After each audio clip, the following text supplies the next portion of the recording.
All right. Yada yada yada. Let me just check something. Hello everyone. Hopefully, yep, that's working. Good. Give me 14 seconds. All right. Boom, boom, boom. All right. So quickly switch across at this. Look at that speed. Excellent. Let me not get ahead of ourselves. Hello everyone. This is Rap Raven. Welcome all. Welcome to the Betterment Broadcast. Give me 17 seconds to just get all these crazy amount of windows closed. Sorry, it's just when you're a designer, you've got so much things open. Got a great show for you guys today. Oops, close that down. Yeah, that's good. So far, so good. All right. Before we start, just like to say, it's a live show. People are always able to comment. Um, I don't necessarily block people from commenting, but I do have mods who work and they might block you. Now, if you've been blocked, I don't know how YouTube works. Maybe you might be blocked forever. I don't know, so I need to look into that. But one advice I'll give people is if you leave comments, pretty much say what you want, but try to be constructive and dignified in your comments, and try not to be name calling or anything like that. And that way, you probably won't be blocked. Not that we have a history of blocking people, but as we go through the actual video, you'll see. For the show, you'll see how we try to minimize that. Let me make this bigger. Wait, just the bigger button. Look at that. Okay, bigger, better, bolder. Boom. All right. So this is show 46, everyone. Just gonna shut down this software. So much things open. So let me just keep it open just in case I have to update it. Put that down. There. I'm gonna drag it to the left screen. So far, so good. Right, let's go. So let's move on. So here's our tradition as follows. After much research, I've unfortunately concluded that currently Black people are collectively inadequate. This is a challenge that we have to face and the truth we have to uphold. But we're going to try to see if we can find strategies and ways to really reverse that and try to become more adequate as possible. That's the goal. So let's move on. So, and this correlates with people leave comments as well. So when you're leaving comments, when you're talking, please try to uphold the 4D values, which are discipline, dedication, dignity, and discernment. So if you are in the forum and you disagree with any people speaking, try to be dignified in your comments. Try to be constructive. Try to see Black people as a team, and that way, because I don't necessarily block anyone, and once I block you, I wouldn't know how to unblock you. I'd go looking all to the archives and all the index and find out how to unblock people. I wouldn't know, right? But if as long as you are decent in what you're doing, you will not be blocked. And I always say this when I used to go to public debates, like just, try to be dignified in it. If you do that, you minimize high anxiety, you minimize being blocked and banned, and then, what you're talking about can be heard. All right, so we move on. It's cool. So once again, it correlates with what I was saying. If you could use descriptive language over derogatory language, that's another thing. People, they use derogatory language or hybrid descriptive derogatory language, this kind of stuff. Trying to do that if possible, maybe in entertainment and movies and stuff, do it then, but not when you're trying to find solutions for Black people. That never usually works. All right, so there's some language that people use. So if you're using these kind of terms towards your left, you probably will be blocked. Try to use more soul, right? Try to be dignified. Maybe what I'll do one day is have an episode on how best to speak and give examples, just how best to speak when trying to find solutions, just to minimize anxiety. That was challenging, but it can be done. All right. So what is Black Betterment? Black Betterment is Black people helping Black people on Black issues for Betterment. That's it. It's a lifestyle. Is it? That's what it is. It's a lifestyle. Voila. And pretty much, if you know me, as I move around, and you see me, I'm promoting the lifestyle of Black Betterment. As far as I'm concerned, from much research, this is one of the few ways that Black people can actually improve our social standing, our economic standing, and our psychological standing. And it is to actually practice a lifestyle. And hopefully I'll give you some of the tips and tricks of how to communicate this lifestyle to minimize any people who might just hold you back or to cause confusion or to try to place you in a certain mindset where you are not helping Black people. Because if Black people don't help Black people, no one will. These are the facts. All right. So, copyright disclaimer.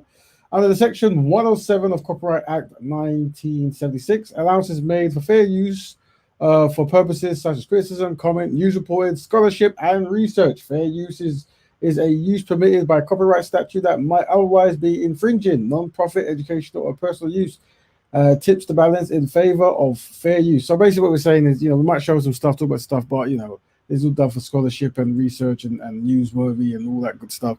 We're not trying to infringe on people's copyright laws or anything like that. So if we show some videos today, some images, it's more so just to educate people on what's going on and for us to start a massive debate. So, saying that, what is today's fantastic show about? Well, it's about many things, but let's see if we can skip the page. Yeah. So the title of today's show is "How Do Non-Blacks Control Black Celebrities?" Good question.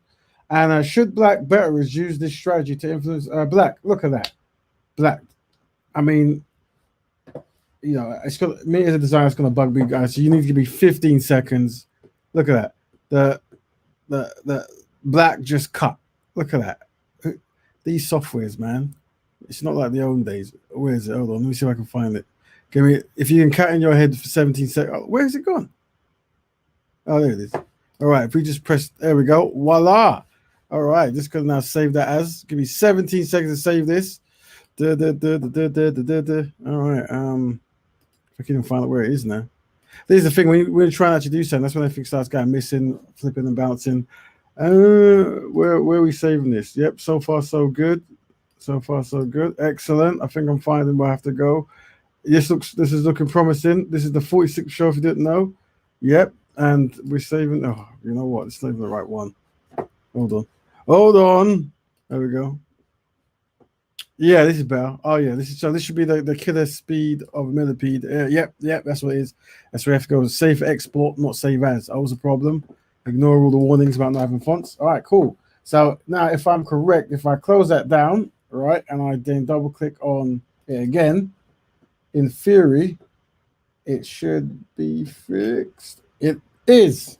I wonder if it's streaming live. Probably not. Hold on. Yes, look at that magic. The killer speed of a millipede. Anyway, moving on. Right, I'm sure there's tons of mistakes all through this stuff, but if you notice one, you try to change it. Anyway, yeah. So where are we? So the words this week's show about. So for those who don't know, now look. I'll be honest with you. I'm a big fan of hip hop music. I've been since the 80s, 90s, not necessarily the 2000s, more so underground that kind of time. But generally hip hop, for a good portion of my life, very into the craft, the art form, the production, the poetry, the flow, the mixing, the mastering, the compression, everything to do with hip hop music, and the craft and b-boying and graffiti and all that good stuff. Very, very good, fantastic. But I don't really know many of these trendy new artists. I really don't, and shame on me twice. But sometimes you hear stuff. I don't know who it is. A lot of people sound the same to me. It's a very ignorant statement what I'm saying, but it does. But sometimes you get things on the feed and they use names. So there's a rapper that I'm sure you all know because you're trendy and I'm not trendy, and his name's The Baby, I believe. I think that's his name. Shame on me for not knowing his songs, whatever. Although I did look at one today, and yeah, well, it's gonna really bleed into what I'm saying.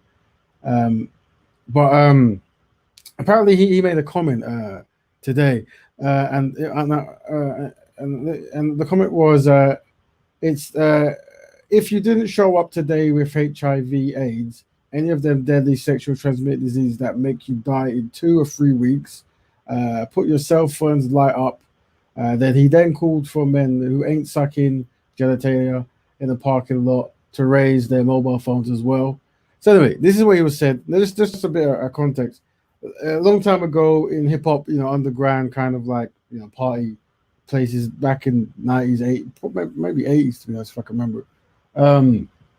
There was all this kind of chants like put your hands up in here if you're unemployed, if you have a job and you're not broke, whatever it might be, and if you don't have any illnesses, and I used to actually make my money as an MC, funny enough, not too long ago. Oh, too long ago, if I should say. Now time doesn't stand still.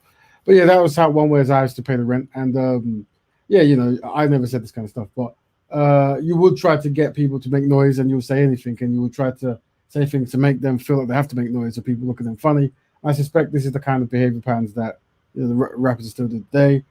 And yeah, this is something he said. And the reason we're bringing it up to isn't the rightness or wrongness or greatness or non-greatness of whatever he's saying, if anything at all.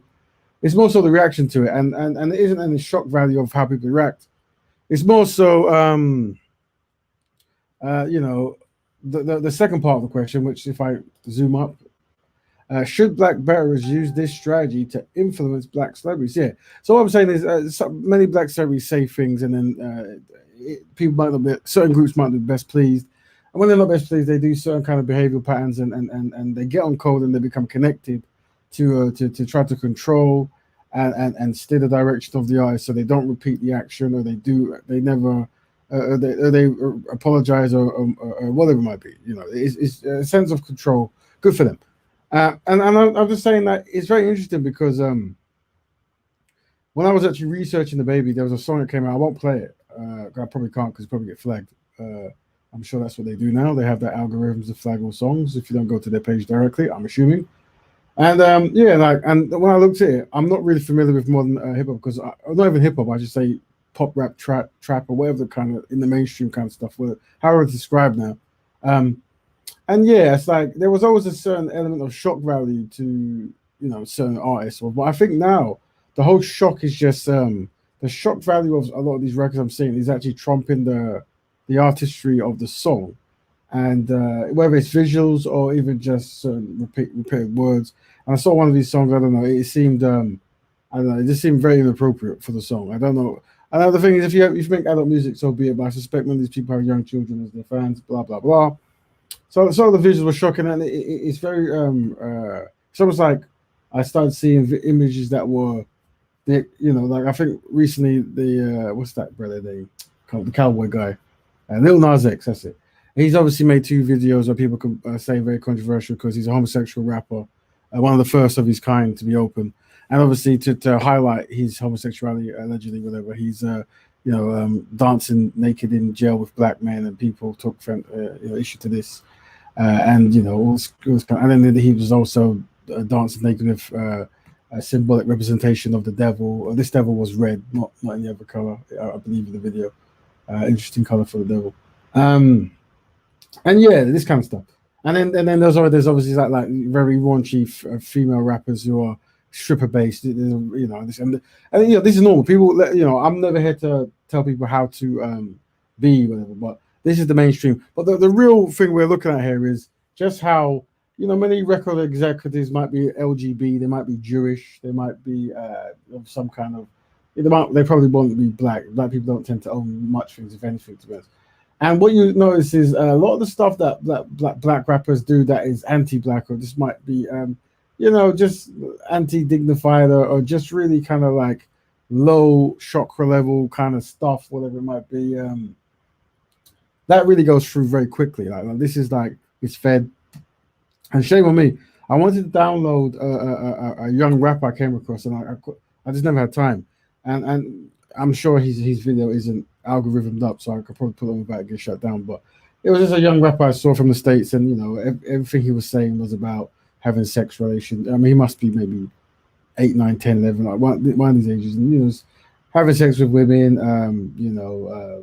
swearing, this kind of stuff, whatever. And I can't remember, but it was a very different kind of from the kid rappers when I was younger, like Crisscross, and some others who were more even kid based, or the rapping about cartoons or whatever. I don't know what it was, right? So and you ask who's influencing these children or whatever. But I think the point I was making is how non-black people really protect themselves, and obviously the LGBT community, have the institutions, and now the baby made this comment. They've equated it to being homophobic. That's how the left said. So we'll go through, and there's many LGBT people as well as LGBT supporters, and people they encourage the lifestyle on their children, this kind of stuff. Like, do this, is very, very entertaining, blah blah. And so in the aftermath of the baby saying this kind of stuff from the UK, because UK is usually on code really well. Apparently, there's a festival lineup that he's being removed from. Don't know how true that is, but we came across it. Maybe it's not true. Who knows? And there's a lady, is that Dua Lipa? No idea who that is, just on the feed. But she made a song with the baby, remix, whatever, some time in the past, one assumes. And she said she's very disappointed, blah, blah, this kind of stuff. And then Madonna, famous lady, very famous.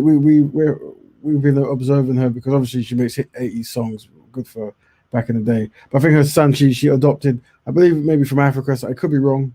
And I think this son now is heavily he probably is the same gender loving. I don't know if he's gay or anything like that, but he definitely wears a lot of female clothing.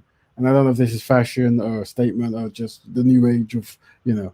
And as you know here that we do believe that unfortunately black men have really fallen down a notch, and in the mainstream, black people are not really represented too well with at all. So one of the things we try to do is actually get like a strong image of a black man, you know, very very dominant, very protector provider vibe esque. And I feel that when you know this kind of culture of of not really showing that isn't really in the best interests of black people. But that's something we can debate. Blah blah blah.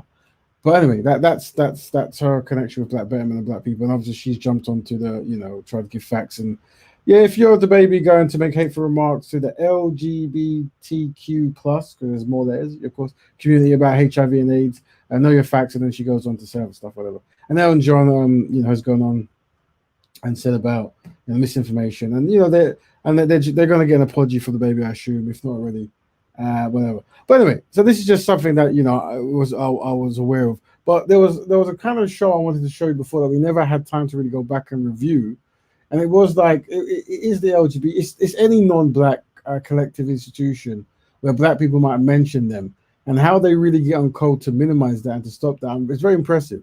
And it's something that black people should learn to other people, but also to maybe control unsynchronized black people who are doing stuff that might not be in black people's best interest. Who knows? And I think, case in point, all these things can be said. All these things are said about other groups in some way, and they shut it down. I think some of the content that a lot of these artists come up with, they have executives that's not black, and maybe some of these might need to be reviewed and shut down. I don't know. I just mentioned there was a young kid. What was his name? I don't know. Let me see if I can. I'm badging the fact that, and the thing is I'm all going to click on the thing to say I want to find it, but I wouldn't even know what I'm looking for. You know how bad that is. Like I don't know how do you even like this. I actually make apps for a living. This was funny, but I'm using these apps to find out my last followed thing. I should have just made a note of it really, but shame on me twice. Shame on me twice. Yeah, I mean, when it's just like a labyrinth of buttons now. Like, what am I? How am I gonna find this kid? Like, what do I type in? Kid rapper ain't gonna come up. Wait a minute, I added him as a friend. So if I see him, if there's an arrangement, hold on. And don't you hate that when you try to look for stuff and then it takes forever to start following? Here we go. Let's see the order. Is there any order? No, it won't put it in any kind of order. Random order. They should put it in the order to which you added people. That way you can find it. But no, I have to go and do the UX and UI for these companies. That's my job, and they're always so many years behind. What's going on here? Maybe I found him. No, I haven't. That's a model. Shame on me, man. Oh well, I'll probably find it after the show ends as usual. Oh well, what are you gonna do? You live with it then. Anyway, yeah. So what up? So anyway, yeah. So what we're gonna do now? If you just cast your mind back to last year when Wiley made a few comments about, I believe, Jewish people, Israel, and this kind of stuff, whatever, and how he was shut down, kicked off all the apps and stuff, and that's something that we can learn from. But we're going to play some videos of some Jewish people from England and their reaction to it. Not all from England, to be honest. So let's just see. Let's see what they say. So obviously we're going back a year, but we do that. We go forward. We go forward in time, backward in time. It's never too old. We always want to research. We always want to learn, do case studies, because by studying other people groups, we can actually start implementing things for ourselves. Because black people currently are collectively inadequate. So you have to look at adequate people who successfully get what they want. And anytime black people, especially men, try to do things, they get shut down very quickly, and it's very, very impressive because it shows you how you should be behaving as a collective. Anyway, let's look at some of this guy. It's a random guy. I want to make it very clear. Rewind. Okay, so normally when I do these sorts of videos, I want to make it very clear I am not monetizing off of this. If you see an advert that pops up, this is automatically done by YouTube. To be honest, I don't even know how it works, but I'm going to get straight to the point. Wiley, a British rapper, part of the grime industry, who is the whole of today, 10 hours straight, and even right now as I speak, still tweeting anti-Semitic, hateful obscenities on Jewish people. That is what's happening right now. All right. Wiley has to be cancelled. Wiley can never, ever perform in a gig or a concert. No performance. So no, this was a year ago, whatever it was. But no, this is a Jewish individual. He has a YouTube show, I assume, and he's more a symbolic representation of many Jewish people, or just any non-black person who is not best pleased with black people's behavior in some kind of media function.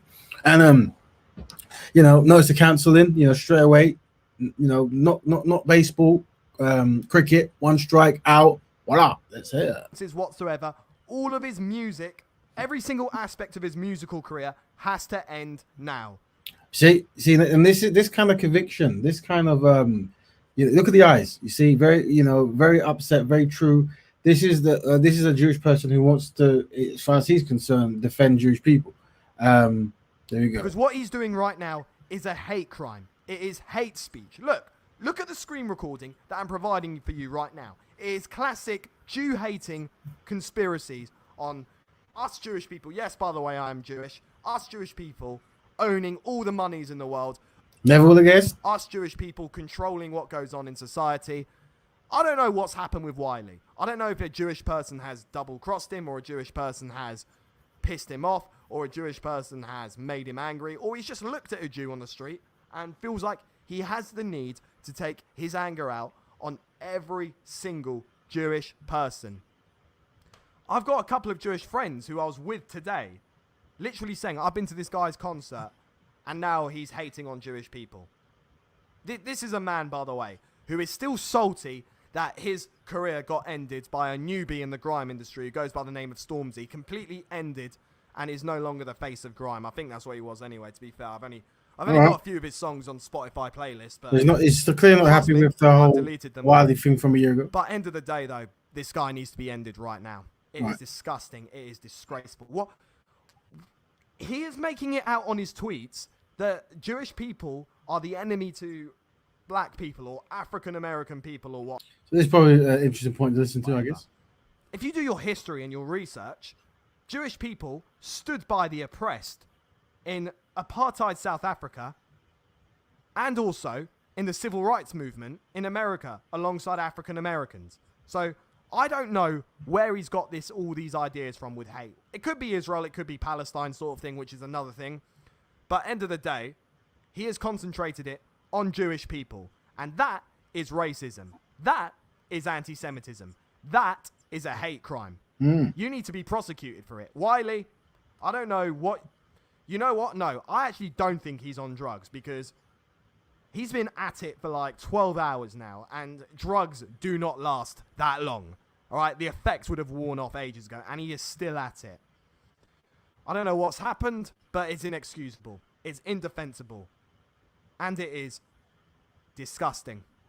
Right. So just genuinely is. This sanctimonious prick is ramming his mouth of hateful, old-fashioned anti-Semitic values, old-fashioned anti-Semitic hatred, which was the same thing Adolf Hitler would have basically said. Which, by the way... And reference to Adolf Hitler, very strong Adolf statement. Hitler absolutely despised black people, and he even walked out when Jesse Owens won the Olympics in 1936. Most people despise black people, fair enough. Most people do. Olympic Berlin.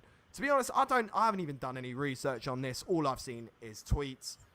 And as a Jewish person myself, my blood is boiling. It is boiling to the level. Very good. Honestly, so this kind of behavior is something that I think black people should learn, just to be dedicated, convinced, and try to really home in on non-black people, black people that we want to get behaving more in a way that correlates with Betterment. And what you're seeing is the network of Jewish people coming together to do that. Well done. And obviously we showed the brother Nick Cannon as well. We spoke about a few weeks before about he made a comment and how the Jewish people came together, and he had to, I don't know, some behavior patterns was just, he took some people off his channel, he went silent, blah, blah, blah, and then he had to go to a Holocaust museum or something. What's interesting is there's the names might fall possible. I remember listening to a record producer. Maybe it was of Def Jam. Is it Layar Cohen? I'm probably saying his name wrong. I'm an idiot if I am. Forgive me 1,000 apologies. But I remember, and I will say this. I remember that stuff that rappers would say, anti-black this and whatever you want to say. They can say what they want. It was women, harming men, self-pity, whatever. Express yourself free, whatever. Right? Anti-black doesn't matter. Say what you say. But I remember he said he put a stop to someone who said like an anti-Jewish or anti-Israel kind of comment in a record. And this is the kind, and I think even Michael Jackson might have mentioned Jewish people in one kind of song, and that had to be redone and taken out, whatever. And this is very inspirational stuff, black people, because this is kind of like how you should be behaving. You see, I don't believe many of these Jewish people thought that Wiley or Cannon were actually really anti-Semitic. I think many of them just don't want to have any risks. They just don't want to. They know how it is when things get a bit out of hand, and they're just going to put a stop to it. I think this kind of behavior pattern might be necessary for us to learn. Might be necessary to learn. One thing between in America, if you look at the record industry back in the day between blacks and Jewish people, the challenge they had back then was, unfortunately, many of the Jewish producers and managers, what they would do is they would have the singer-songwriter, soul singers, of the Motown era, that kind of vibe, whatever. They'll have them sign these publishing deals. Now, how publishing works, everyone, is when you write a song and the song is being covered or it's played on the radio, you get what is known as royalties from this. You get royalties from because it's your work and other people using it. So as money's being generated, you get a portion of it. What they would do to a lot of these artists is they would actually have them give their publishing to the managers, and this is what used to happen. And I think quite recently, Stevie Wonder's one of his managers. Not too sure if this guy was Jewish, could be just European, but either way, just look at the behavior pattern still. I think what happened is he had some kind of publishing from Stevie Wonder, and on his will, he wanted to have that publishing transferred to his wife. And then I think Stevie Wonder tried to stop this, whatever. So, owning black people's rights in their music creative stuff is something that has happened. This is something that we haven't really covered. But many Jewish people are aware of this history. And I think MC Search from Third Base is a hip-hop rapper.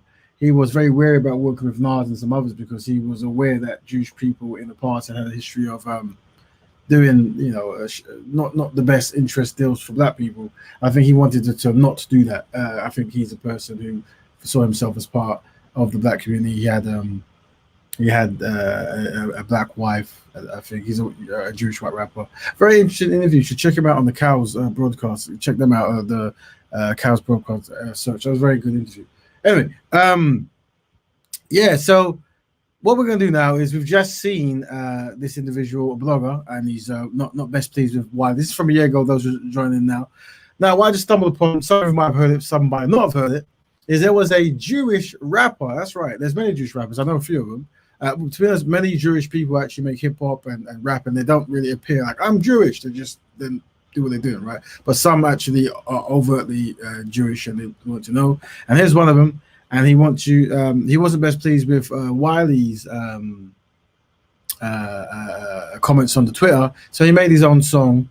And let's just have a listen to that. Let's have a listen to that song. Rewind. Where's the music? Look, do you know what gives me a joke? You know what, guys? Listen to this guy. I'm just gonna get the audio from this song because I've got the thing without the song. So give me 17 seconds. Well, listen to this guy's ramblings while I download. Give me 14 seconds. Hold on. Look at this. Hold on, keep listening to the ramblings. Hold on. Disgusting. Now, where is that thing? Just genuinely is. This sanctimonious prick is ramming his mouth of hateful, there it is, old-fashioned anti-Semitic values, old-fashioned anti-Semitic hatred, which was the same thing Adolf Hitler would have basically said. Which, by the way, Adolf Hitler absolutely despised black people. And he even walked out when Jesse Owens won the Olympics in 1936 Olympic Berlin. To be honest, I haven't even done any research on this. All I've seen is tweets. Okay. And as a Jewish person myself, my blood is boiling. It is boiling to the level. Honestly, this guy can never be able to perform again. He cannot ever have a music contest again. All right, give me 17 seconds. Ever have access to social medias under his brand name. They all need to be taken down, right? This is racism. There we go. How long do we need? This is not that big. This is preaching hate. And this is just quite frankly I think it's almost it's done. Wiley's career now. That I know is, we're living in a very cancel compressed. culture at the moment where anything you say, people want you to That's end your mad. career, but come on. Press that. Can you really excuse this? You can see the So this video is crazy compressed, but whatever. Let's head now. I forgot it. So set that killer speed of millipede. There we go. Voila. Let's see if I can downloads. Hold on. I believe it's this one. If not, I'm in trouble. All right. So context is a Jewish rapper who wasn't best pleased with Wiley's tweets.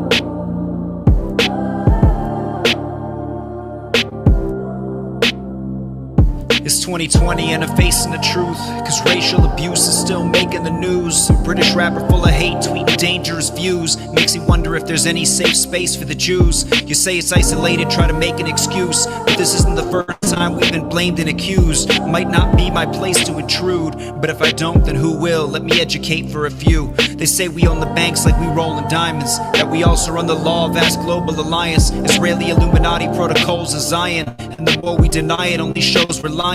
But those are lies and fake quotes. I suggest you let the hate go. History lesson in session, better take notes. As far as pain goes, Jewish people are the main show. Sounds insane, but I don't make jokes. Every country made us scapegoats, where they give them all the blame, folks, where they put them all to shame, folks. Kicked us out without so much as a raincoat. Expelled from Rome, expelled from England. Don't forget France, Portugal, and Spain, though, hoping that we get a chance to claim home. Instead they sent us where those Auschwitz trains go. That's why we put our foot down and we say no. When you say we own all of the banknotes, here you're using all the same tropes that our enemies shared. They call us touchy like we don't get to be scared, but we've had enough accusations of heresy, conspiracy. Finally this time we're better prepared.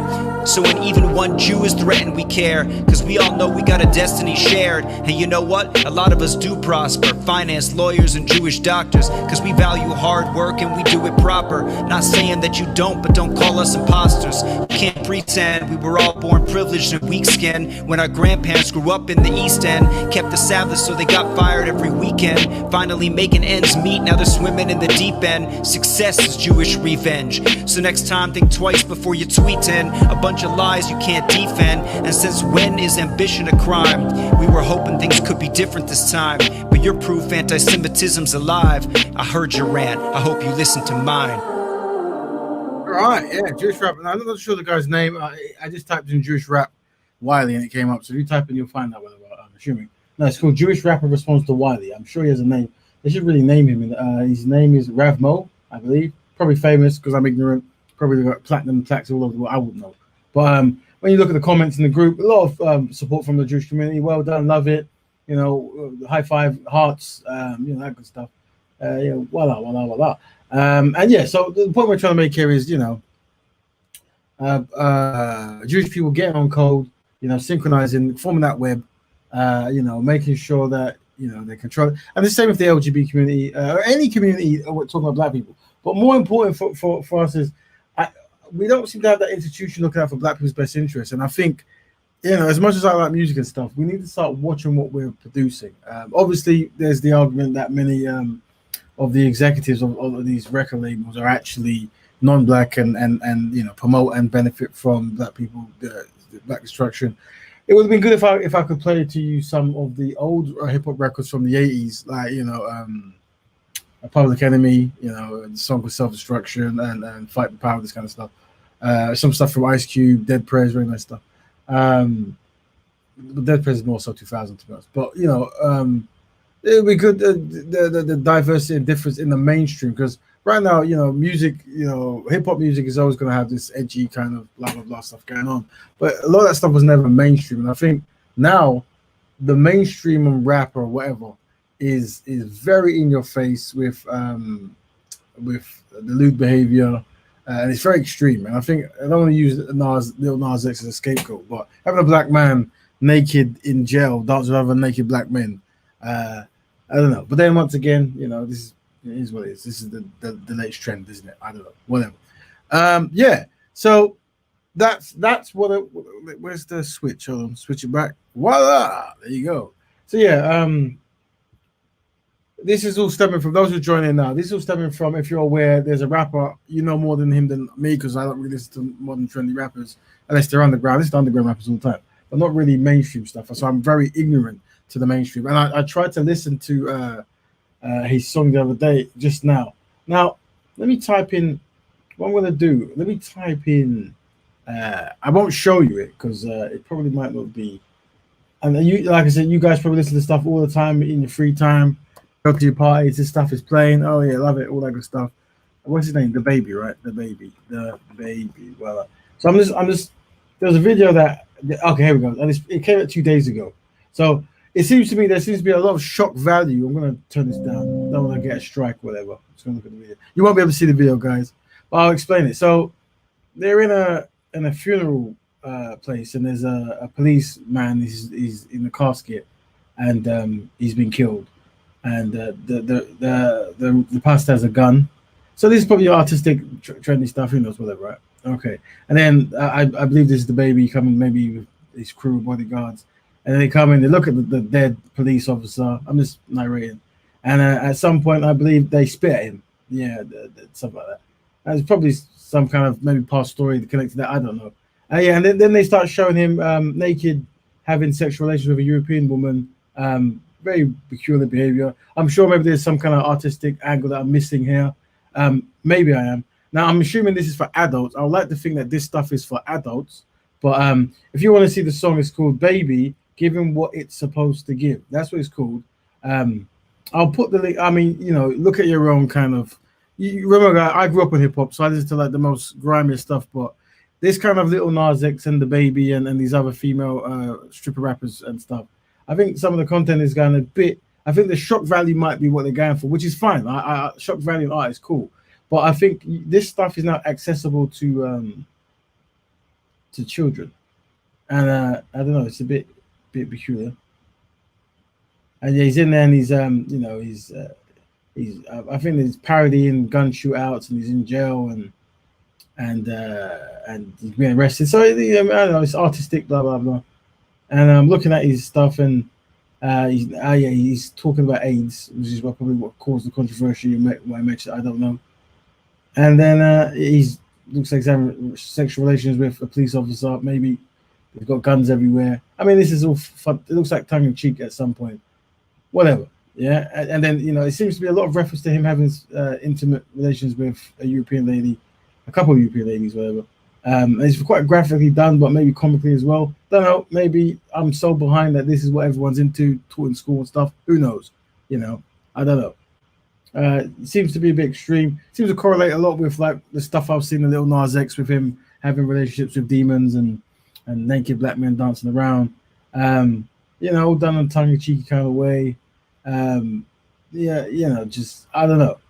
Maybe I'm just. I mean, they keep repeating the same shots. It's quite, I don't know, quite vulgar to us. And that's me talking about this. This is someone who studies music videos, all that kind of stuff. Anyway, so yeah, this is what is possible. But the reason that we was because like, do we need to then also ourselves practice what some of these Jewish, LGBT, and other community guys do when they try to control black celebrities who have celebrity status and mainstream appeal and their influence? Do we need to do that? Do we need to have a similar thing? No, it's a shame I couldn't find this child, because there's this little kid rapper. I mean, he's probably not famous. He's got a couple thousand views, but I came across his song, and it literally was the same stuff you're hearing from these other kind of modern trappy rappers, whatever, right? But he was a kid of 6, 7, 8, 9, 10, round about that age. And let me just type in kid rapper. Let's see if anything comes up. I probably won't get. I mean, this is very, very naive of me to think I can just tap in kid rapper and something comes up. No, I'll get the X Factor stuff. Yeah. Although to be honest, it's quite disturbing to be honest, what I'm seeing. But I typed in kid rapper, and Lil Nas X came up, and he's naked. He's naked with naked men in the shower. So I don't know why. I don't know if that's YouTube giving me popular algorithm. Me personally, there's nothing I listen to where I would want to see naked black men in jail dancing to a song that it's not really my cup of tea, really. So obviously, being popular, your algorithms must probably stretch far, and other people get to see this. Um, yeah, I don't know. Maybe one of these dudes do some research and a couple of weeks come back with what is going on. But I'll be honest with you, I'm looking at some of these visuals of some of these songs and stuff, and it's like, and then I'm seeing because obviously I listen to obviously traditional old school rap, and I'm seeing things like Kid and Play, MC Hammer, um, Wu Tang, and whatever in my side view, and I'm like, yeah, something's gone wrong.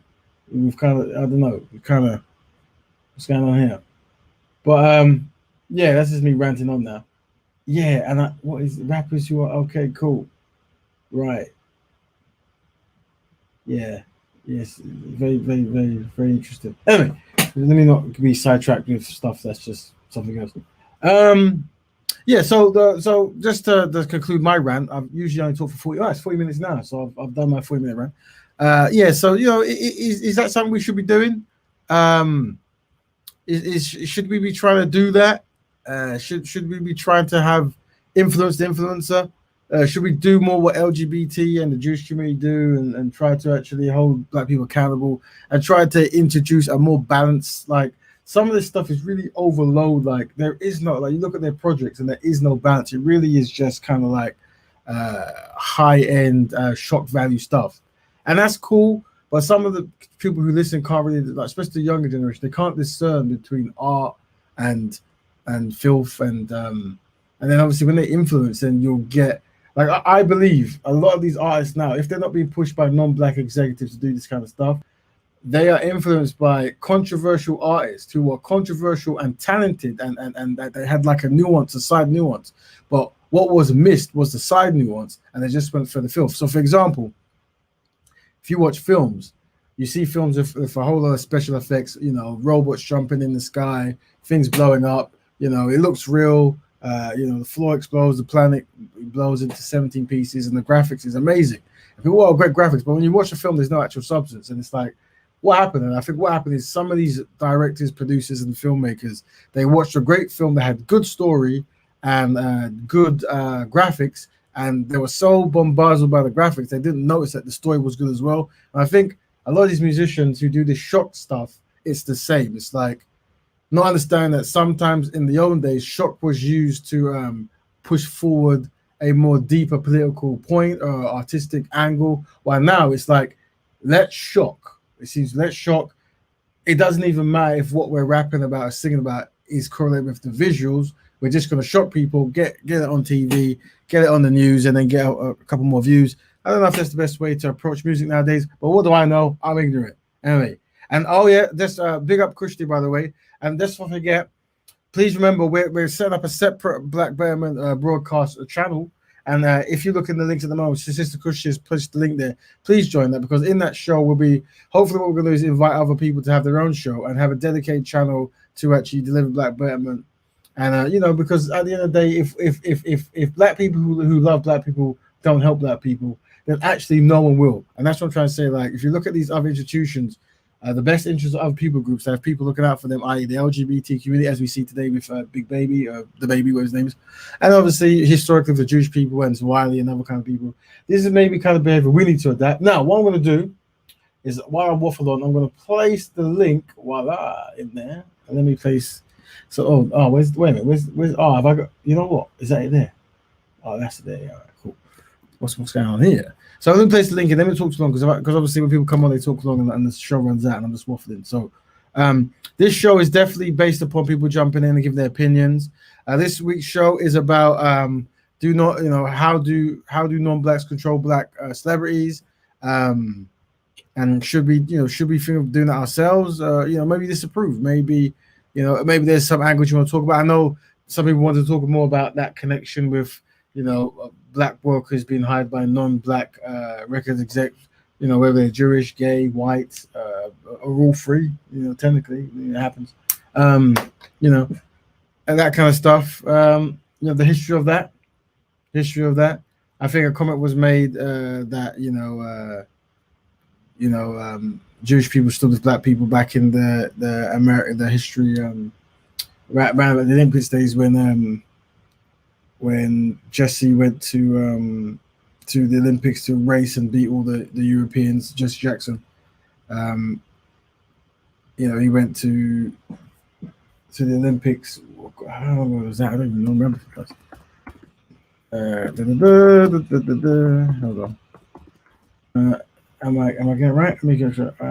Jesse, I said Jesse Jackson. Jesse Owens. Shame on me twice. It was 1936 Olympics. I should know that I've heard by Don.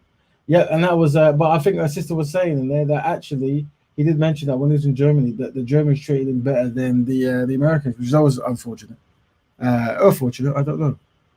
That's something. An interesting thing. There was a film they made about it that was quite good. We should watch, to be honest. I wonder if they mentioned that film. And I think they mentioned in it the whole Jewish angle of Jewish people, because I think Jewish people actually started co-started the. I always get this word wrong. The NCAAP. I'm bad. I'm a bad guy, and I should not have had, but I'm a fool. Shame on me. And then at some point, black people took it over. Some people say that it was done for certain reasons. The black numbers in America was much more bigger than say the Jewish. So having unity between blacks and Jews probably worked best in some benefits there. Who knows? All that good stuff. But yeah. Let me know what you think. It's interesting because I'm actually on. Let me put the Jesse Owens. So those who don't know Jesse Owens, the runner. At one point they had him racing a horse.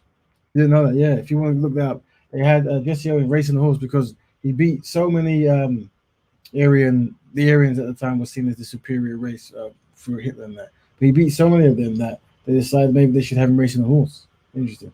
But as I'm reading his page, it's bringing up many memories from the past and stuff. And I do remember.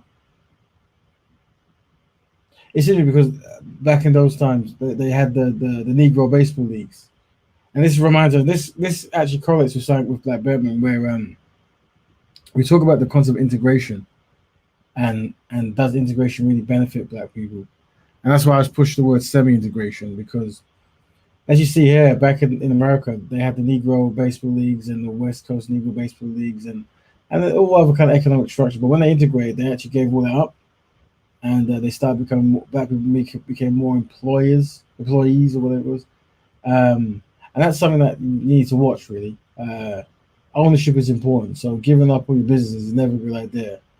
And I think that part of the solution we try to push is black people owning their own businesses, solutions, and that kind of stuff, banks. And also, I was listening to a gentleman today, I forgot his name, but he was talking about the necessity of networking. And so all the stuff I do is based on networking. Let's see if we can find him racing a horse. Let's see if we can find that. Hold on. Let's see if we can find that. Yeah. Okay, is that it there?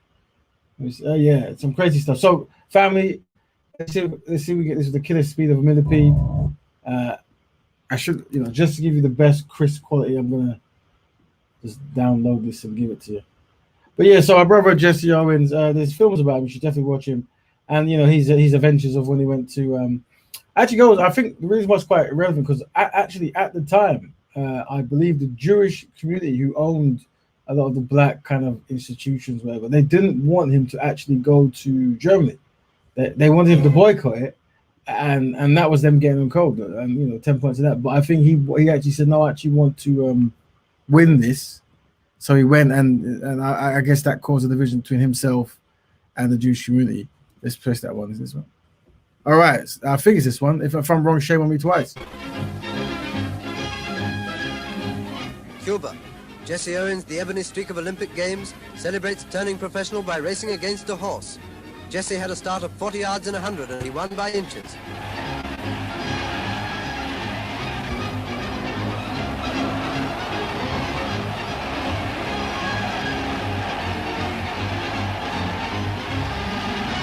So what? All right, there you go. Welcome, Brother Cal. How's it going? Yes, Brother Raven. It's good to not too bad, man. Just came in, Mm. Sure. saw an African descendants sprinting. I was wondering what the show's really about. Right, yeah. So let me break it down, just catch for the latecomers. So basically, if you're unaware, I'm not too familiar on the latest trap rappers. I'm more old school in my rap, but apparently, yeah, apparently there's a rapper called The Baby, and he made a comment. He went on stage and he was saying, if I got the quotes here, he said something about if you didn't show up today with HIV or AIDS. Or any of them deadly sexually transmitted diseases that make you die in 2 weeks, put yourself on up. So what he was in a call response where he was trying to force people to cheer. And funny enough, this technique is quite old when it comes to performance. And it's like, say something that people don't want to admit to having a connected to and force them to cheer, whatever. So anyway, this is what he was said, rightly or wrongly. And there's been a backlash and he has to apologize and Madonna and some other people and was in Elton John and some other festivals have all cancelled them and this kind of stuff. Anyway, so the basis of the show was not necessarily that, because that is what it is. Well, I went on to research the rap and I looked at his latest song and it was quite shocking. His music, his latest video is very similar to the Lil Nas X and these other kind of stripper rappers, where very shock value, sexual kind of, and other stuff going on at the same time. But the question was, he was, he at this point he's being controlled and he's trying to be controlled. And then I had reference to Brother Wiley of when he said some Jewish comments and how they shut him down. I showed some videos about them shutting him down. And I'm asking the question, is it worth maybe black bearers trying to influence rappers to do similar things, to actually make them actually have content that works in black people's best interest? It was just a thought. And that is kind of where we're at when you come in, bro. Okay. Yeah, obviously a lot of us late 80s, early 80s, the hip hop is very different compared to now. Yes. More we were, as you know, on the revolutionary side of the hip hop.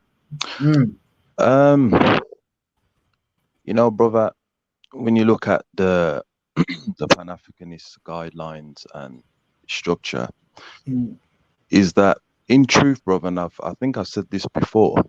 Yes. Is that when you look at the English, the Europeans, the Asians, and the Middle Easterns, when they have their representatives on TV, right, they are politically scientific in everything that they say, yes. right? You will never ever get an athlete, a rapper, a singer speaking political issues. It doesn't exist. In fact, when you look at ancient African history and that, right, it was always the political scientific elders that were speaking about social issues, whether it would be invaders or whether it be distribution wealth. So us as an African people, it's foreign that an entertainer, and I'm not trying to be arrogant and looking down on the African descendant. I'm a Pan-Africanist, but it's very strange to us, it's foreign to us that an entertainer is speaking on behalf of the African race. It's foreign to us, brother. So, should we teach them, brother? They shouldn't even be speaking on our community when you are tap dancing, right, for non-African people. It doesn't make any sense. Very, very, very, very wise statements there, my friend. Very wise statements. I guess that is the thing. It's like, and it's very true. It has been said throughout that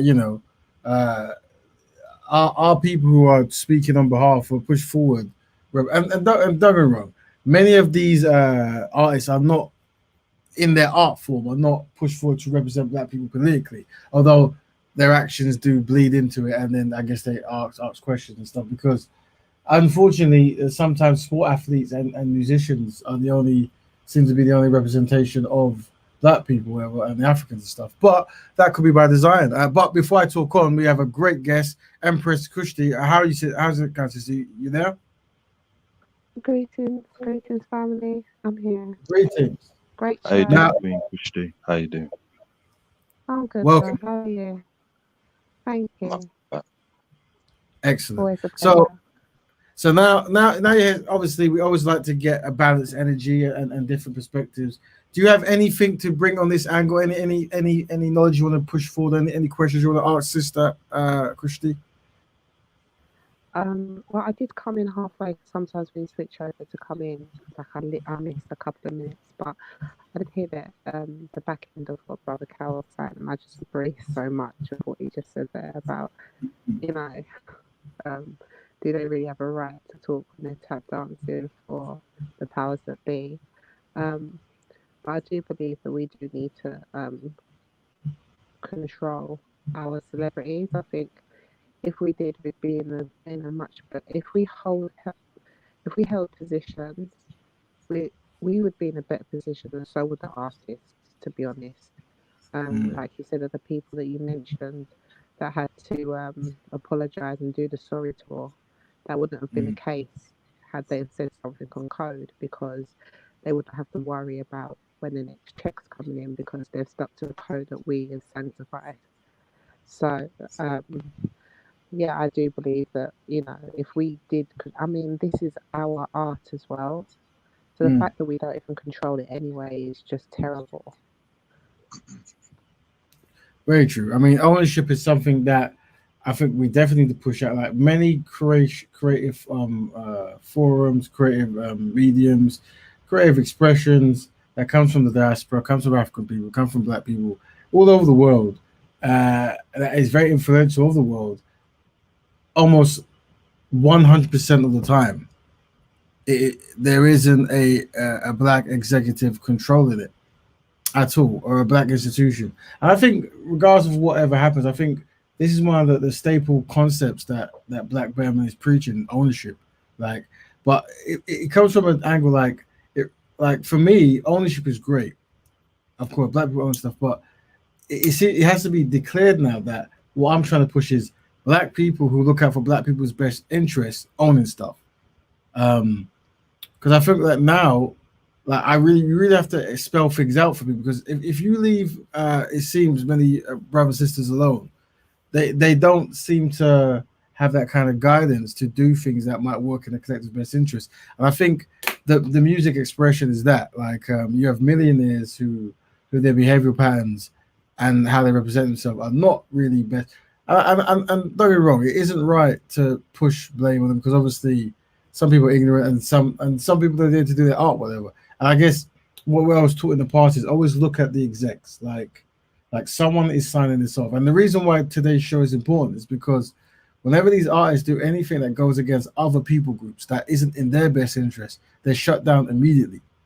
And this is demonstration of that. He tried to have some entertaining banter on stage at the expense, allegedly, at the LGBT community, apparently.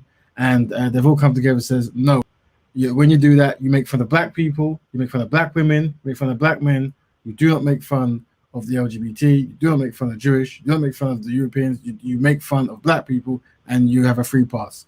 And what's most unfortunate about this is, if we say that the ratings of these songs are the dictatorship of what gets popular, when you have Black people talking about empowerment and constructive stuff, this is not popular. But when you have Black people talking about self-destruction, very popular. So there's a psychological angle we need to review there of what is causing that. And that's something that we should maybe unpack as time goes by. But brother, go ahead.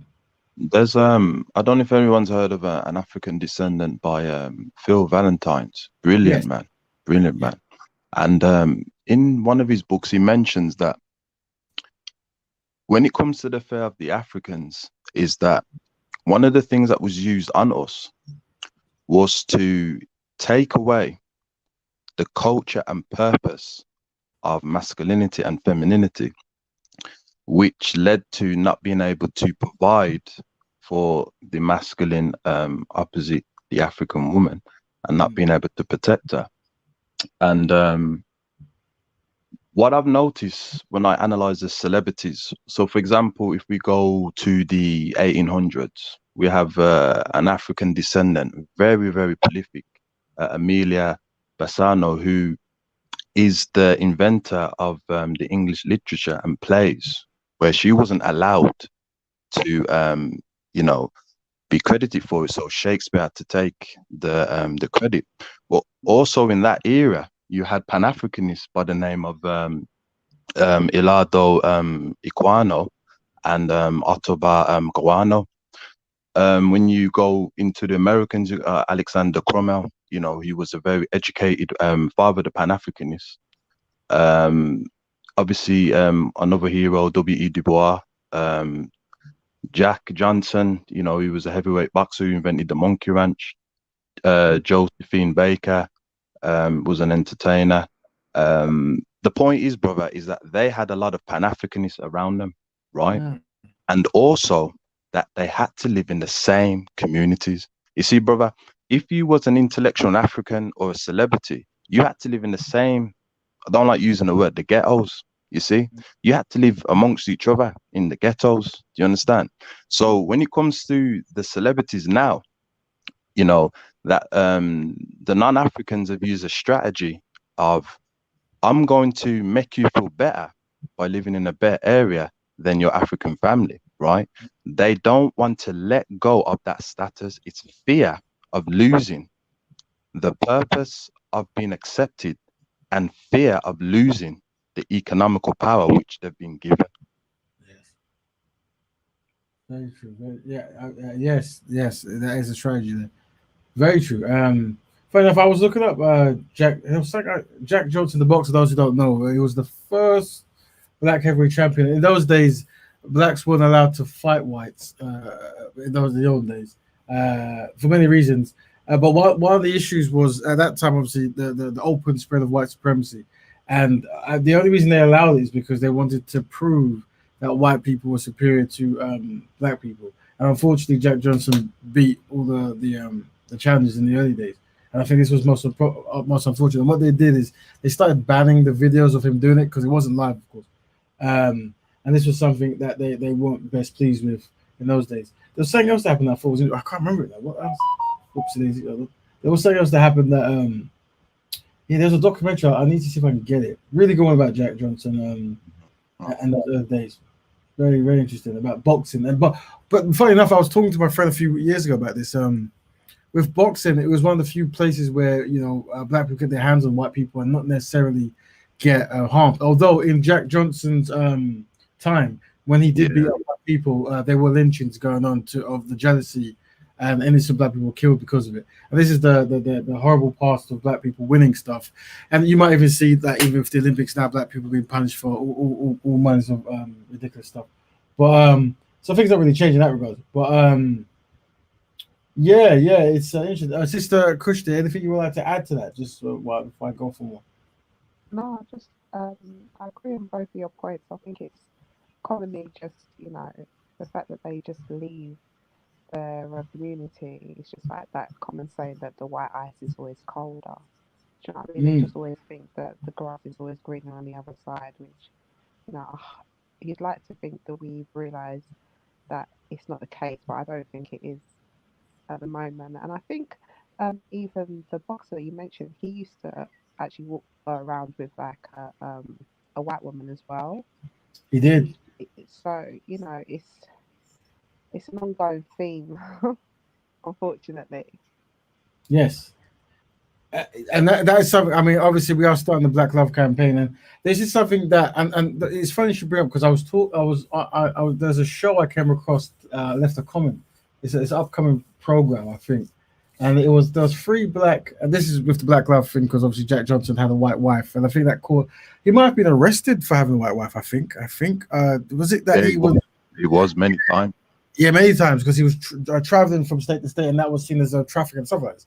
And this is one of the challenges you have to face with black people. Like it's something we need to talk about. Like just being famous and then trying to find European. I think someone said you could say love has no color, but unfortunately it must be this psychological because these black men they're not finding Bangladeshi wives. They're not. You know what I mean? They're pretty much going for European wives.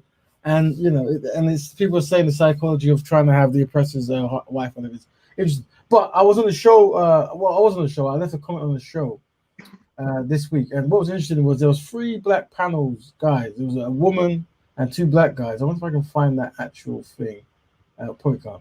And all 3 of them were what was the what you know what? Let me hold on. Click on that. I left a comment, but have they deleted the comment? I mean, a lot of things are uploaded about me. There we go. There's the page. Now, how do I click on that? Click on that. It goes. Ah, yeah. Yeah, MJ. So the thing said interracial relationships, and it's called the pipe bomb. New Vaga VTV. It looks like they're new. Big up on them.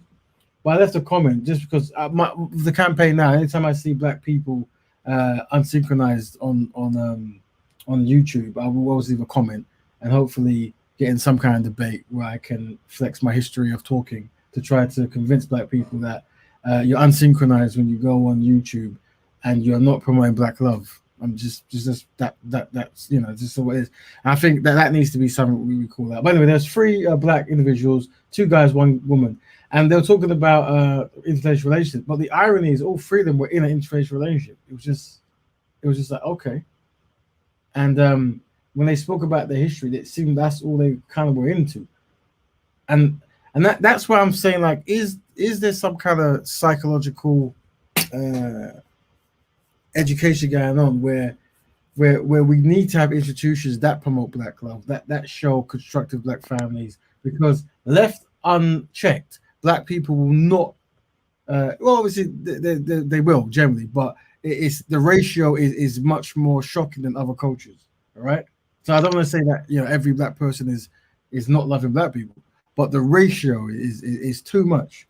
And for me, I don't see it as like a universal love thing. I generally see it as low self-esteem unchecked. It is low self-esteem. I'm going to go back to the celebrity, but I just want to make this point that I was watching a documentary and it was about the Iraqi government, right? They made, this was in 2000 and I think it's 2018 for what I can remember, right? They had a strategy, is that a lot of our Sudani brothers and sisters were migrating to Iraq, right? And they wanted to seek a better life. But the condition was that they can migrate there, but they're not allowed to marry a Sudani woman. So the Sudanis, they were wondering, what's going on? I'm a Sudani. I want my Sudani woman. So there's loads of protesting and things like that. Even the indigenous black Iraqis were helping, right? So what the Sudanis did, they said, if I can't marry my woman, we're going to go back to Sudan. The point is, Brother Raven, is that when you have a culture based upon dignity, respect, not seeking approval of any other non-African people, you can defeat those who base their unethical code of conduct on you, which you taught them everything they know. It's about dignity and values. What made those Sudani brothers and sisters, and I salute them, that said to themselves, if I can't marry my Sudani woman, I'm going back to Sudan. The African other descendants, brother, they don't have no dignity, they don't have no respect, and that's why they're able to go on a show and talk about relationships, and you should go for the black woman, but have an interracial relationship. That's the reason why, my brother. The thing is, I've gone through most of my debate time quite easy in the sense of, like, I haven't really tackled certain kind of like tear field kind of topics, but I feel the black love is something that I need to tackle, because in order to make black people less collectively inadequate, that is like the primal thing. Like I cannot see like black people on a show talking about interracial relationships and just be very apologetic for the concept and at no point upholding the value of loving black people. I say this, whatever, like I said, if you ask a person who has an interracial relationship their story, they will always give you the most epic story. So that could be true. They could have been trapped on the Love Island, and black women threw coconuts at their head and all this kind of stuff, and a white woman came with the band-aid and fixed them. Whatever the story might be, it might be true, right? But nevertheless, that can't be a template. You cannot surely, as you know, the black man, constructive black man, constructive black woman has to be the thing. I guess that correlates now. I guess when we're talking about celebrities, where unfortunately, not all, but many.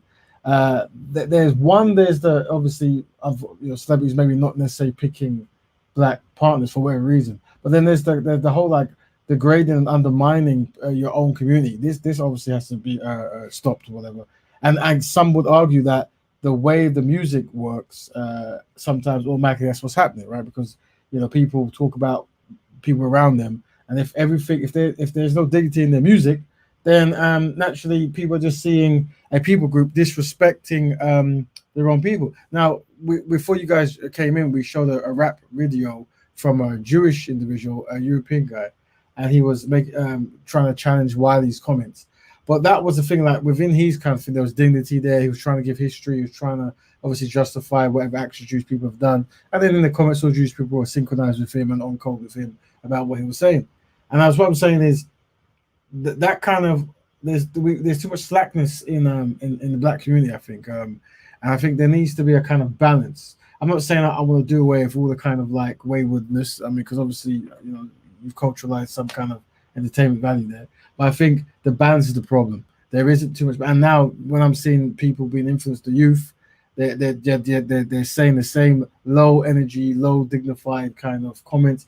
And the quest for being intelligent, when we talk about 80s hip hop, all the rappers there were highly intelligent. They could rhyme, they could have metaphors, they could have stories, they had purpose, they could go on stage. And I feel that, I guess every generation complains about the last, right? But whatever. But generally, I think that is something we need to be aware of. But Sister Christian, anything you want to add to that? If I go for one, sorry. Yeah, I just feel like, to be honest with you, the Jewish community doing what they're supposed to do. They stayed on code. I don't blame them for doing that. It's just unfortunate that we are the food that they eat. If we had stuck with our own code, this wouldn't be our situation at the moment. Right. We should not have allowed something as authentic and the birth of hip hop and everything surrounding our art to have been infiltrated in the first place. Because if the roles were reversed, I would expect us to do exactly the same thing. Because if you look at it as a plan, it's a brilliant plan. I've infiltrated you. I've kept you to work, like what you said about Stevie Wonder's rights. I don't have to do any of the dirty work, but I can eat off of it to the point where I can give my spouse, in my will, the rights to his work. Yeah. So, to be honest with you, in this life, in this day at the moment, I feel that they've played it very well. It's just a shame that we're the victims of it. Yes. And I just think that we've let that happen. Yeah, but I think one of the things that a lot of these good speech, by the way, one of the things that we notice is that institutions dedicated to this kind of concept, as in looking out for, and I think we will have to maybe try to form institutions like based upon these things, and also, like certain roles when it comes to like creativity. So I think in someone might know more than me, so they have to jump in. But in the Public Enemy, let me get the right words right. They had Professor Griff. And I think Professor Griff, I think he was the Minister of Information. I think they call something like that. Professor Griff, right? And his role, I guess, was to minister information and to make sure that the group were, he tried to make sure they were training, not taking drugs, vegan lifestyle, and having topics that were socially conscious, and that was his thing, right? So he was part of the team. That was his sole role.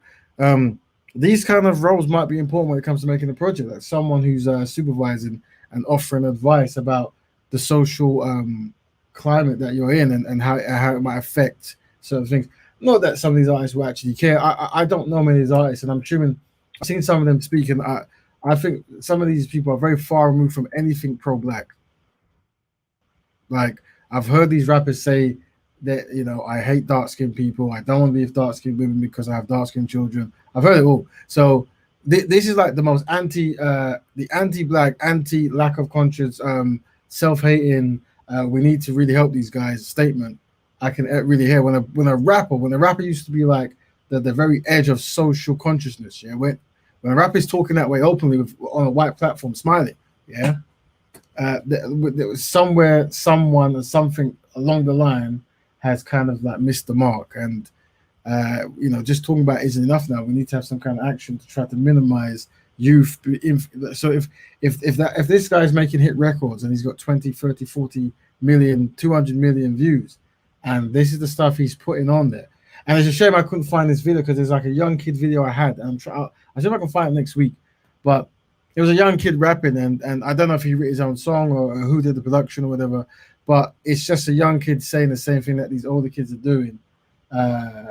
Older men, sorry.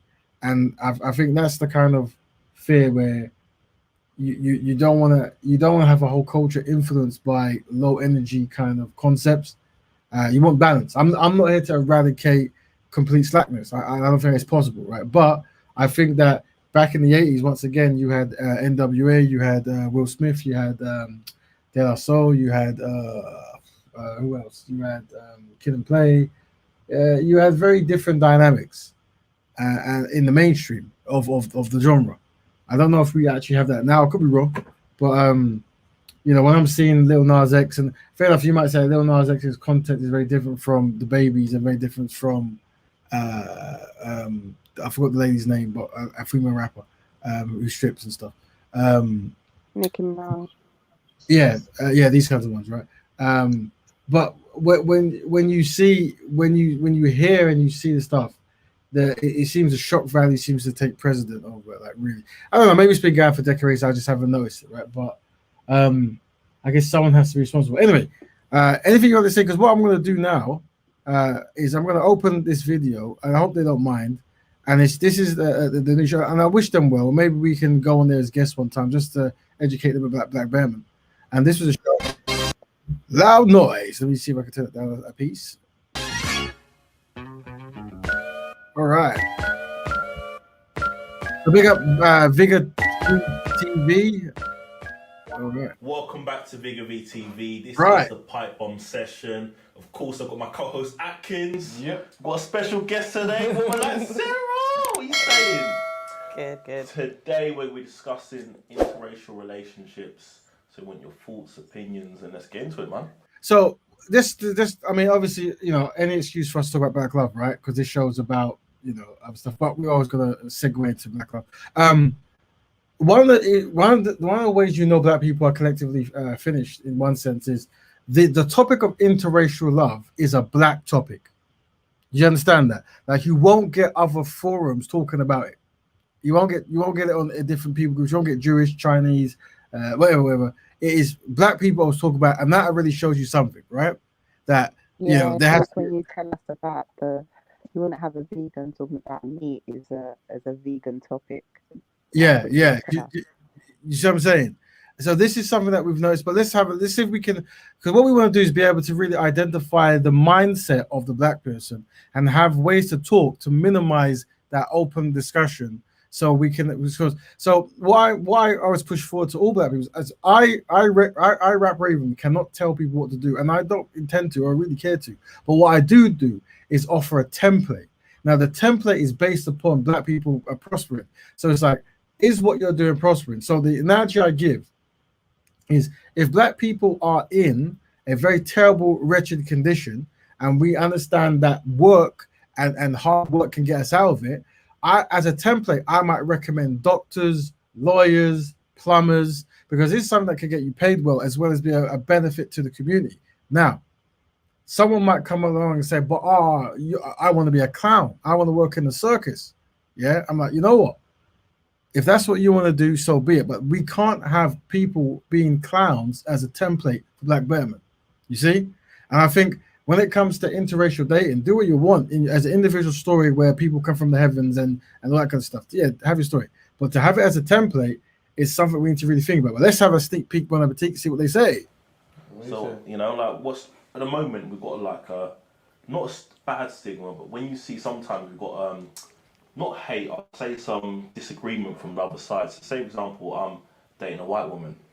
Okay, have you dated a white girl and yeah, experienced anything like that? Yeah, because you get hate sometimes on the white side from people saying, "Oh, why are you with a black guy?" Then you get sometimes some sisters were like, "Wow, why are you dating a white girl?" Like, Is that still happening in this day and age? Like, I feel like that was kind of sort of like.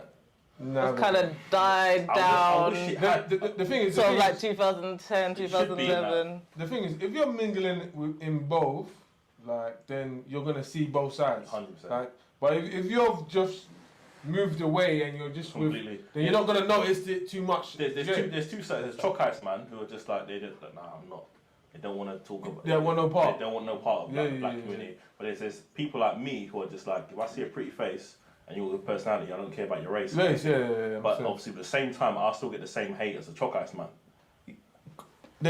And that's correct, everyone. I don't believe anyone should hate anyone, but I think your dedication should be the same. The motivation behind a person not being a black person, at a certain point, for a template standpoint, isn't relevant. All right, there is one narrative: constructive black man with constructive black woman have a constructive black family. Yeah. If a person says they love being black, we understand that blackness is produced by black people getting together. So anything apart from that is you are unblackening that concept, and black people are in a wretched condition, and we understand that love is one of the best solutions for wretched conditions. Unfortunately, this narrative has not been spun yet. That's why we have to get on our thing. But let's carry on moving. Voila. Assume, innit? Yeah. They assume, bro. You know me, bro. Yeah. I get the biggest assumptions like white. Yeah. Do you get it? But I feel like it's because of the area that you come from. Yeah.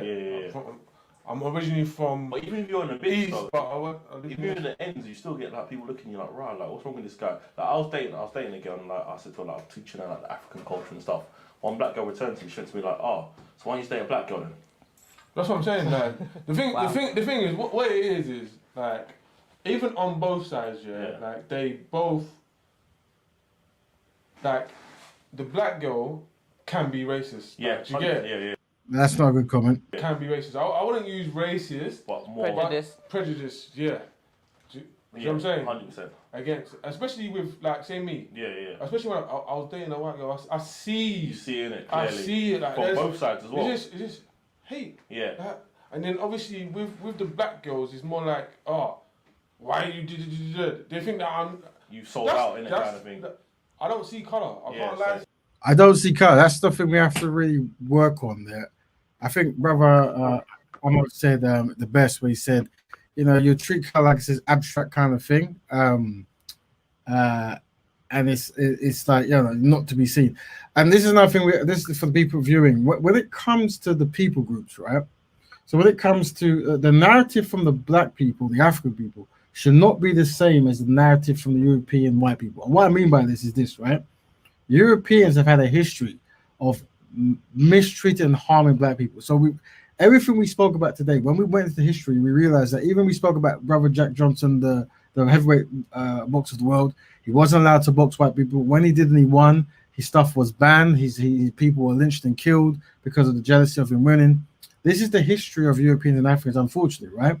So when we today come across this history, Europeans will have, rather than actually trying to go back and pay reparations or fix the damages caused by it, because they'll say, I wasn't there, fair enough. What they'll do is they'll have a way of speaking that goes, okay, everyone's equal now, I don't see color. That is a European solution. It's not a solution at all, but it's a European talking point. And I think black people should be free from this. Black people's solution should be, because of the history of being lynched, killed, and economically completely deprived, we do see color. And we're looking for black people to see color with, so we can fix black issues. If you start talking about I don't see color, that is a European talking point, and it's unsynchronized. Just see if you can digest that. Anyone else before I press play? Brother Raven. Yeah. Sorry, Brother Cal. I can't, like, number one, there's a few points I want to put on this, yeah. Number one, we're supposed to be innovators. Like, I looked at this and it's just, I think you said this is a recent podcast as well, but I could have predicted everything that got said there. And the amount of gaslight, because it's just such typical, normal sense. Like these people who decide to do this for a lifestyle, is that they all read out of the same hymn book, number one. And it's getting boring. And then the gaslighting on black women is ridiculous. Of course. To be honest with you, in this day and age, I don't really do not, even the black woman had to pull him back on it until it was kept on coming, because whether that's a problem or not, I'm not saying it's a problem or not, but I really don't believe black women look at a certain black man with a white woman and just think, oh my God, and it's devastation of the world if he's with a black woman. Yeah, like, and that could be just a point of the black women probably just giving it up, because like you said, there are black women who are going all the way the opposite way now, or just, do you know what I mean, leaving to it.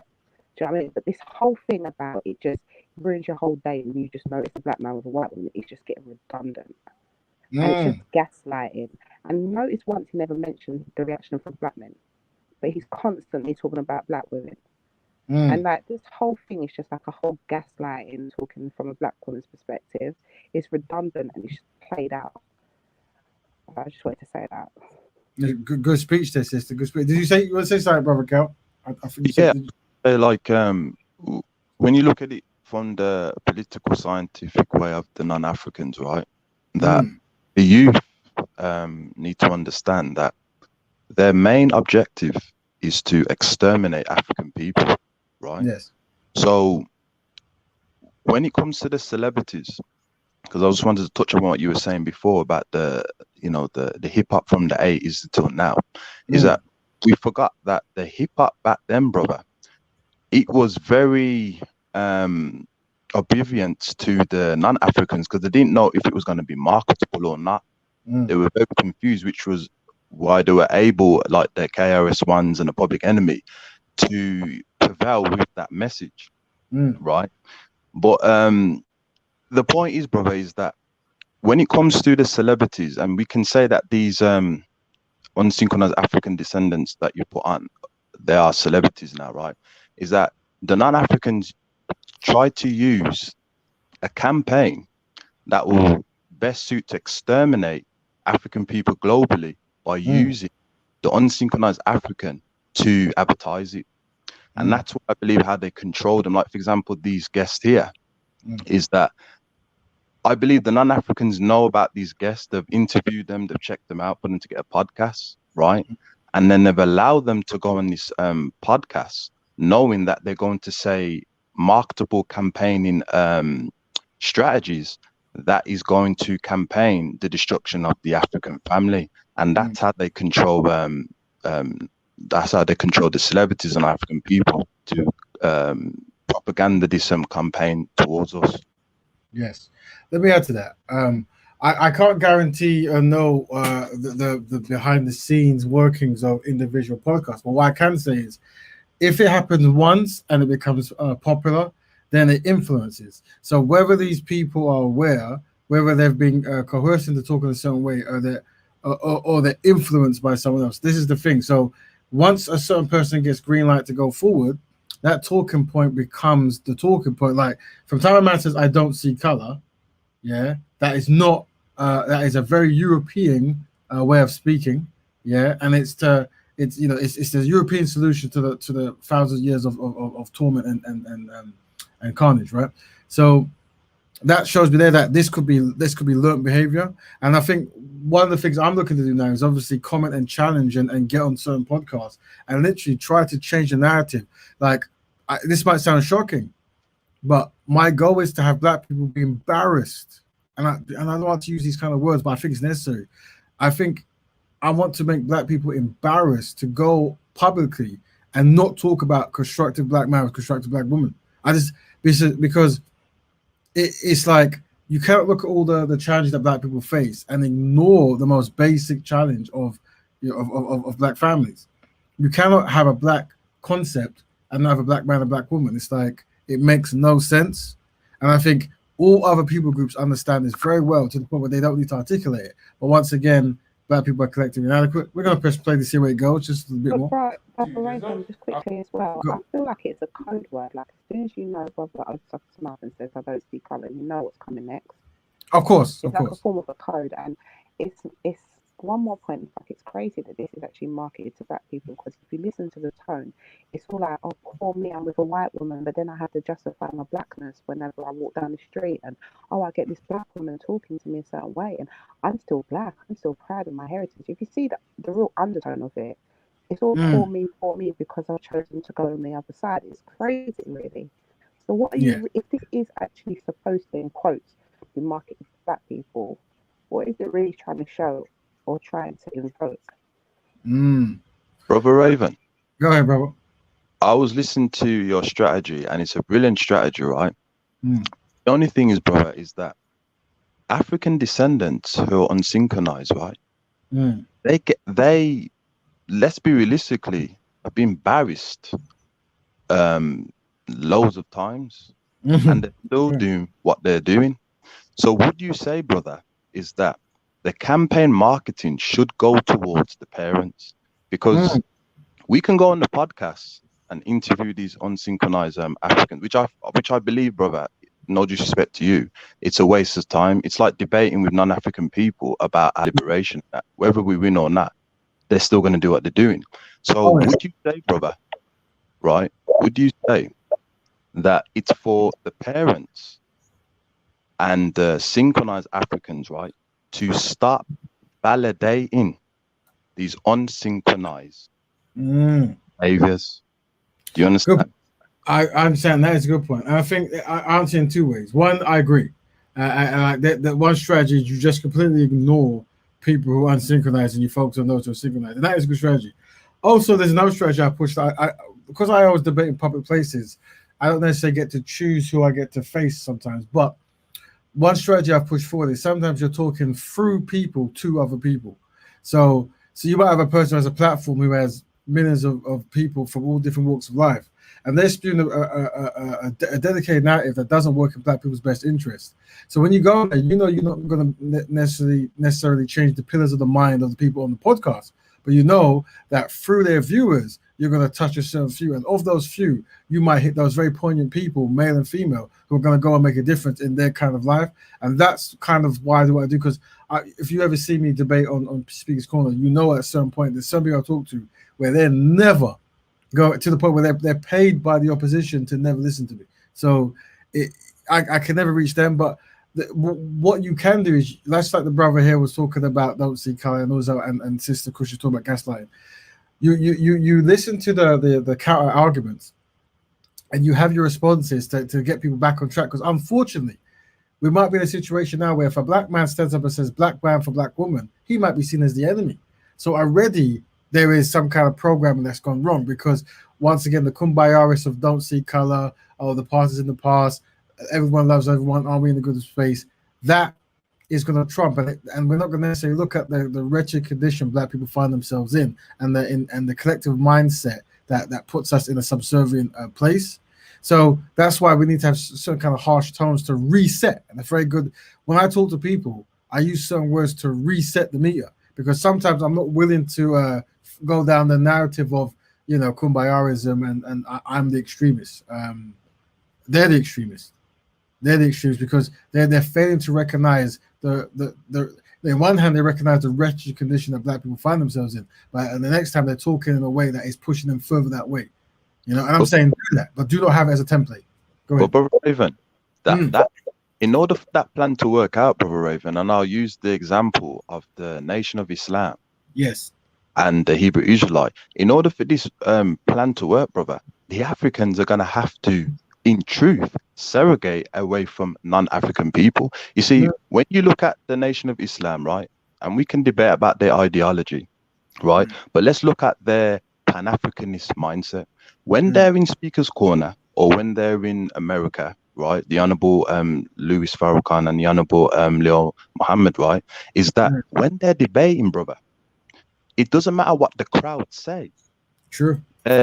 Soldiers that are around them do not collide with what the crowd's saying. You see, brother, why they've ended up that way, and the Hebrew Israel, is because they're separated from non-African people. You can be in an area, brother, in your own area, right? And you can be around your own people.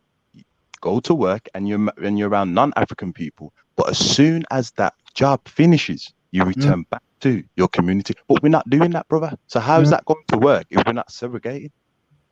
Now, let me add to that. So, bro, I think if you guys should always give a round of applause, definitely to Sister Empress Kushti for consistency, and definitely to brother Kel, who comes with the consistent narrative that is very important.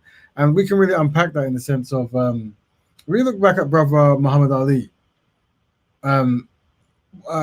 What probably one of the greatest sports figures for many reasons, not just in ring but out ring abilities, whatever. And one thing that we look past is one of the reasons why he could actually say these things is he knows that after he said the things he was saying, he was going to a dedicated community who loved him and were consistent in trying to improve black people's day-to-day activities. So this is what Brother Cal is talking about having that kind of that black surroundings, that Pan-African surroundings, where you're constantly educating and keeping people synchronized. You see, unfortunately, when you distance yourself and you become a kumbayarist, you become unsynchronized. And unfortunately, black people are not in a condition now where that can actually benefit black people. That's why today, when you look at all kind of metric or any kind of data, black people seem to be lagging behind. And we kind of do need management to step forward and actually synchronize black people's thoughts. But Brother Cal has a certain way of delivering it, and his way is saying, yes, form your own collective groups and just ignore unsynchronized people, which is a very good strategy. But nevertheless, let's play and see what if anything else is said, or whether it'll anger anyone else in some of the tones they might hear from the speakers. But like I said, all these people were not necessarily brought up around Pan-Africanism or any kind of black betterment or be first or anything like that, and it shows. But nevertheless, there's much to learn because we need to have counter narrative for people who come and tell us certain things. Voila! Nobody can force me to see it, bro. Like that. Yeah. Obviously, I know the difference. I'm not black colorblind, but I don't care. You don't get that respect. Yeah, I'm not. I don't have a type like where I can be like, no, I might want that. Yeah. I don't want that. But at the same time, I don't hate on people who've got preferences. If you've got a preference, that's calm. Of course. Yeah, but as a woman, we need your point of view on this because you're a black woman. Like, we want your point of view on this. When you see like a black man and a white woman, what's your first thoughts like? And obviously, we know you're not racist. We know you're not discriminating. Well, considering I've dated white guys and I'm currently engaged to a Vietnamese, half Chinese, half Vietnamese guy, I really don't have like it's like what Shola was saying is that it's the same with me. Like I don't discriminate when it comes to like color or culture. Yeah. It's like I like what I like. So this concept as well, when you talk about interracial dating and you keep using the term discriminate, it's very misleading, and that's why I try to give the kind of like ways of thinking templates. Right? It's like black people are collectively inadequate, being made that way through a history of dedicated back-to-back butchery and miseducation and so many wonders and miswonders that we can go on forever. Right? But either way, collectively, black people are not having it right now. Because of that, we understand Black Love is a solution for that, right? If you're not with black people, you make that solution much harder because you're creating new communities and you do not have a black family, you have a mixed family, right? Which is whatever. These things happen, you can thrive, whatever, right? But generally, if you are confessing you love black people and you want black solutions, surely you're aware that the black family is one of the first foundations in the actual community, right? And those black families connect with other black families to form black institutions, blah, blah, blah, blah, blah. So whenever you go with other people groups, you have to also take their agendas as well. And that's where the challenge. And then what you find is when these gentlemen talk and gentle ladies talk, they'll tell you about when those communities, the other communities were aware of this and they were pushing back because now you're compromising on our actual way of being. So I'll just go for it. You probably got some friends though, you got some. I feel like it's a bit different. Like I feel like it's kind of different. You get a different response when it's a black girl dating outside of her like race and culture to when it's a black guy dating outside. Of course. Like I feel like I don't. That's why I was like, is that still happening? Because I don't. Also, I'm older now, but like compared to like back when we were like teenagers and like in your early 20s. We grew up together, like so back in the day. Back in the day, you would feel it, but like But now I don't, and I just feel like I see so many like interracial. What area are you like? Are you like? Graphic. Yeah, just because. Oh, I'm talking about like. Where are you living in? Don't say. Well, I live. Yeah. No. So I'm in like northwest. London. Yeah, northwest London. Okay. Well, London. It's like sort of like between Harrow. It's like it is Uxbridge. It's kind of like I'm about. Yeah, my boys live there. I'm about 15 minutes drive from Uxbridge. 15 minutes drive. So it's still northwest. I'm still in like the zones. You're on the outskirts. But yeah, I'm the outskirts. I'm kind of like in between Uxbridge, Watford, and Harrow. So like around there. Okay, then it's just a weird area there. Because I think in society there's a lot of pressure on a black man when you're. I feel like what I've heard from people I speak to, they're like, you know, a good black man, a good job, who knows his head is red, and they go, we'll leave us for white girls. I get that a lot, and I get a lot of the fact that black women aren't racist. They feel like they want to culturally keep that continuity, if that makes sense. So culturally they're thinking, if you date a white girl out of your race, not even a white girl, anyone out of your race, that cultural continuity is being lost. That's what, when I speak to a lot of people, they don't hate white people, they don't hate like Asians, they don't hate whatever, they just feel like that cultural continuity is being lost through when you date outside your race. But then like, I feel like it's all down to who you date and then what you choose to do in your relationship. Like you were saying, when you're dating that white girl, you said that you were like teaching her about like black culture and like your culture and your heritage. So it's all down to like how it works in your relationship. 100%. But having said that, like it's all down to how you're raised. I grew up European, so I had like growing up, even now. So I was born in Paris, and I was born in Paris, but I left when I was 5. That's why I don't have the accent. But like, my mom's from Martinique. I didn't grow up with my dad, who's from like Senegal. Okay. Cool. So I didn't grow up African. So when I was hanging out with like my black friends, they were like, "You're not really black though." But it's like, what they were trying to say is that you're not African. But your mom's black though, isn't it? Yeah. But he's like, she's West Indian. Okay. But what I'm trying to say is, people could say like with me, who I'm black, raised by a black mom, would say like, I've lost like my culture. Do you know what I mean? Does that make sense? The thing is, no matter what, like a culture, how I see it is, a culture is that specific person, like that specific person can be white but still have some intakes of a black culture depending on their upbringing. Do you get it? Yeah. So I feel like everybody has this. So this kind of explaining that the panel were doing, where they really try to mold reasons to not be with black people, I don't think it's necessary, innit? And I think this is one of the downfall of black people, where it's like, just be who you want to be with. If you don't be, fair enough. But this kind of trying to create templates of, well, you know, I feel that if the white person recognizes the history and they, you know, and they wear an Afro wig and they have, you know, a certain kind of lipstick, it's just okay, mate. It's like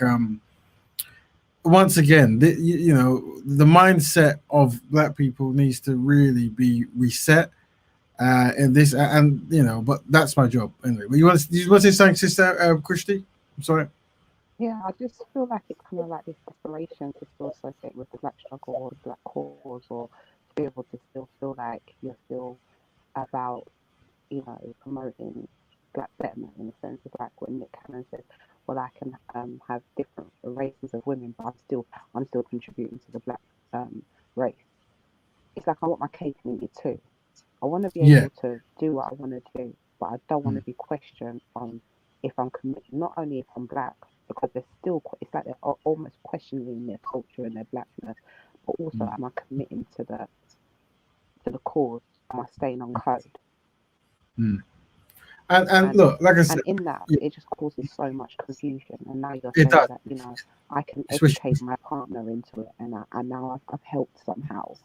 And all of these endless. It sounds like excuses.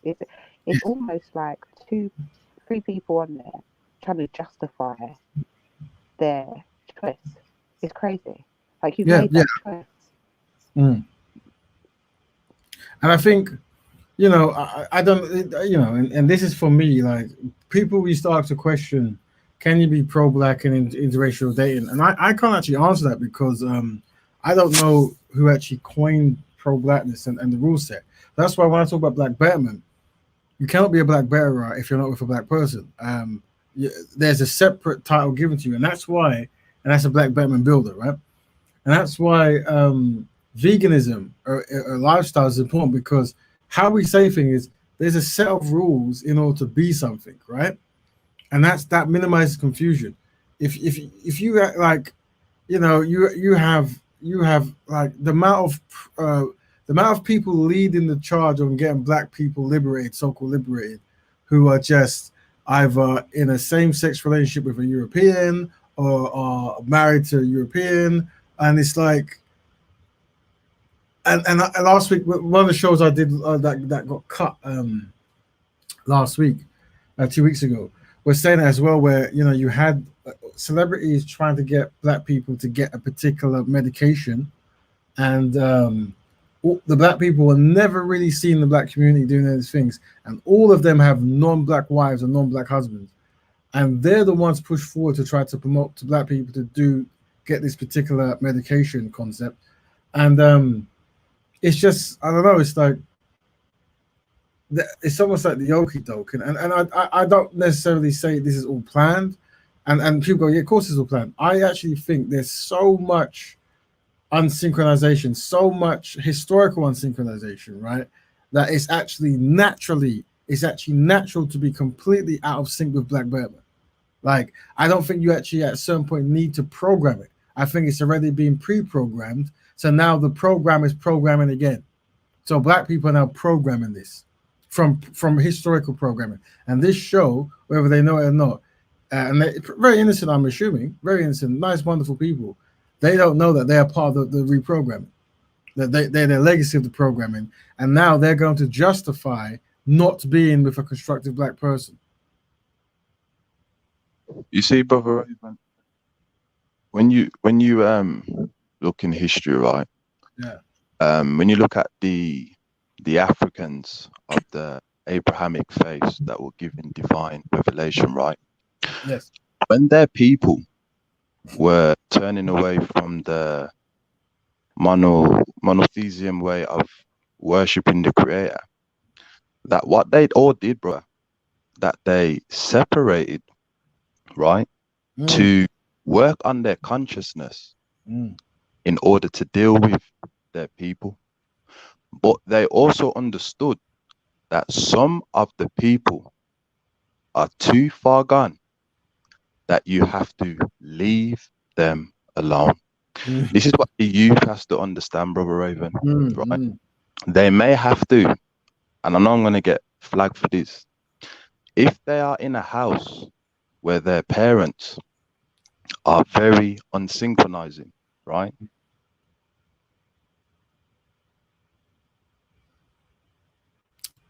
Brother Cal, Hello? I think maybe his microphone's been cut.